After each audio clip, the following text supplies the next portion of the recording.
Salut à tous, j'espère que vous allez bien. Alors aujourd'hui je vous retrouve pour vous parler donc de Désir défendu. Voilà, de Vestiaire, de Vestier. Je sais pas comment on dit son nom, je suis désolée. Donc Désir défendu. Alors pour vous expliquer, en gros, je vais me faire une bêtise. Alors en gros pour vous expliquer, c'est un livre que j'ai beaucoup aimé. Juste j'ai du mal à rentrer dans l'histoire, je pourrais pas vous dire pourquoi. Juste que j'ai pas réussi à rentrer dedans. Voilà. En fait, c'est pas que je n'ai pas réussi. Donc en gros, il y a des moments où je rentrais dedans, où j'étais vraiment dans l'histoire. Mais au début, j'ai eu du mal à rentrer dedans, ce qui fait que, je sais pas, peut-être que c'était pas le bon moment pour le lire. Je pourrais pas vous dire. En tout cas, j'ai eu beaucoup de mal à rentrer dedans.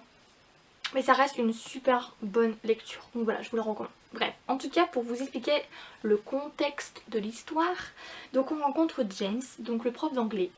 Dès le début, on voit qu'il est dans un club. Si vous lisez, vous comprendrez pourquoi je parle d'un club. Non, je rigole. Non, mais en gros, on le rencontre dans un club, on le voit dans un club.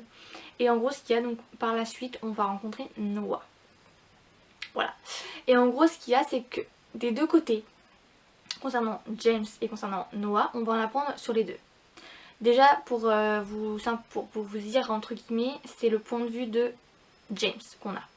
Pas le point de vue de Noah, on a juste le point de vue de James. Je pense pas ne spoiler, mais on a le point de vue seulement de James et non de Noah. Bref, en tout cas voilà. Et en gros, ce qu'il y a, c'est qu'on voit que James a été trahi par son ancienne relation. Voilà. Et en gros, ce qu'il y a, c'est qu'il est au fond du trou. Pour être clair et précis, il est au fond du trou. Voilà. Non, mais je rigole, mais c'est pas drôle. Vraiment, il est pas bien. Vraiment, James, en fait, il a été trahi par son ex-copain.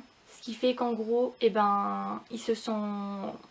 comment dire, au fond du trou, quoi. Je peux pas expliquer, il est brisé, quoi. Enfin, voilà.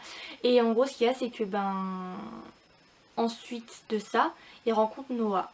Et Noah, de son côté, il a aussi pas mal de choses dans sa vie qui fait que ça ne va pas trop. Voilà, donc dans les deux, bon, tous les deux ont des choses différentes, ont des passés différents.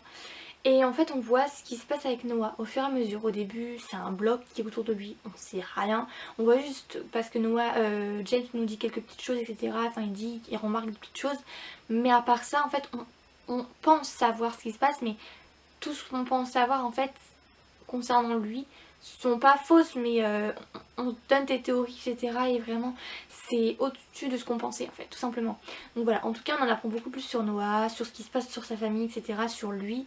On sait ce qu'il y a, et quand j'ai appris ce qu'il y avait, j'ai littéralement craqué. J'ai pleuré. Je m'attendais tellement pas à ça que j'étais pas bien.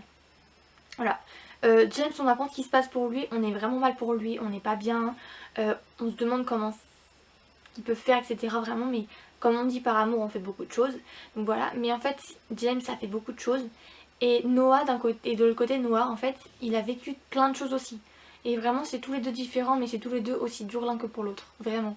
Dans les deux aussi on voit leurs familles respectives, donc on voit la famille de James parce qu'ils vont fêter une fête, voilà. Et d'un autre côté on voit aussi la famille de Noah, bon pas dans les meilleures circonstances on va dire, mais on voit la famille de Noah. On comprend par rapport à sa famille ce qui s'est passé, on voit ses frères, sa mère, etc. Bref voilà. Mais on sait ce qui s'est passé par rapport à lui, en fait sa vie. Il y a eu beaucoup de choses par rapport à sa famille, ce qui fait que c'est pour ça qu'il est là où il est, Noah. Bref, je vais pas vous dire plus parce que je vais vous spoiler, mais en gros, pour vous expliquer, James et Noah ont différentes histoires, mais tout aussi dures l'une que l'autre. Noah a vécu des choses super dures. Voilà, bref, au début il avait un bloc autour de lui, ce qui fait que tout était flou, on comprenait pas ce qui se passait, et en fait quand on a appris ce qui se passait on était en mode sous le choc. Et moi j'ai craqué. Voilà. Et sinon James, il a été brisé, il a été au fond du trou à cause de son ancienne relation. Bref, voilà, les deux en fait c'est vraiment bref, ça fait un livre génial tout simplement. Et c'est vraiment trop bien comme livre, j'ai beaucoup trop aimé. C'est un livre où j'ai du mal à rentrer, mais c'est tout de même un livre que j'ai adoré. Parce que c'est un livre où on aborde des sujets super importants concernant l'amour, concernant plein de choses, etc. Et ça montre vraiment plein de choses, vraiment. C'est un MM que je recommande, mais vraiment, il est trop bien. Lisez-le et quand vous l'aurez lu, dites-moi ce que vous en aurez pensé parce que j'ai hâte de savoir votre avis. En tout cas, c'est tout ce que je peux vous dire. Je vous mettrai toutes les informations concernant le livre, l'auteur et tout le tralala, etc. dans la barre d'infos. Comme comme d'habitude quoi. Bref, en tout cas voilà. Et sinon je vous laisserai aller sur mon Instagram pour voir les chroniques, etc. Comme ça vous aurez peut-être un peu plus de détails que ce que je dis, parce que je sais pas ce que je pourrais dire de plus étant donné que j'ai pas spoilé. Bref, en tout cas voilà. En tout cas j'espère que cette vidéo vous aura plu. En tout cas je vous fais de gros bisous et je vous souhaite une très bonne journée ou en fonction de l'heure à laquelle vous verrez la vidéo. Et je vous dis à plus tard. À la prochaine vidéo. Bisous mes fleurs, à bientôt.